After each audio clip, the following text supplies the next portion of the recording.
好，呢一條嘅題目關於次方嘅，咁我哋首先分析一下先。第一個分數有同底嘅相除，亦都咧見到 B 次方咧有個負數嘅次方，咁我哋逐件處理。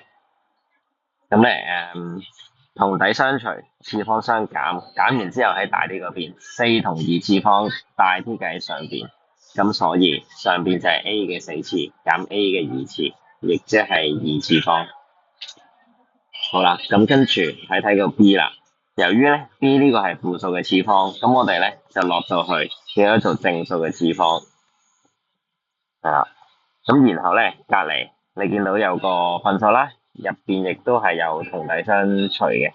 咁我哋首先處理。好啦，上邊2唔使理，3唔使理，留意 A 啦。上邊1次方，下邊2次方，減咗係得翻1次方喺下邊嘅。好啦，睇 B 啦，上面3次，下邊1次，3減1就係2次方，減完之後喺上邊，因為上邊大啲。好啦，出面仲有個2次。好，逐件嚟啦。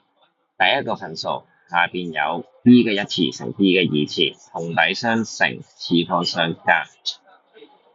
好啦，隔離啦。由於呢個分數入邊只有乘法同埋除法，出邊係有2次方，咁所以個2次方咧係可以分晒俾呢4個數嘅。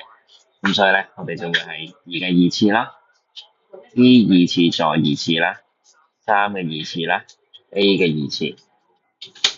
好啦，加埋去咯喎。2嘅2次係4啦，B 2次再2次，次方再次方，次方相乘。呢一個咧係2乘2嚟嘅。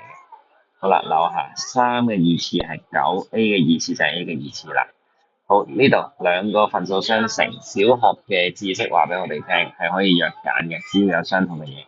嗱，呢度 A 嘅2次同呢個 A 嘅2次約咗，然之後你又見到有同底相除喎，因為呢個係 B 嘅4次，呢個係 B 嘅3次。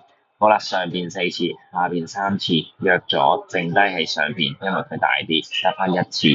點解咧？因為4減3就係1啦。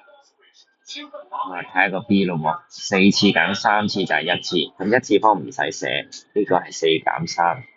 好啦，留下剩低啲乜嘢？一個9。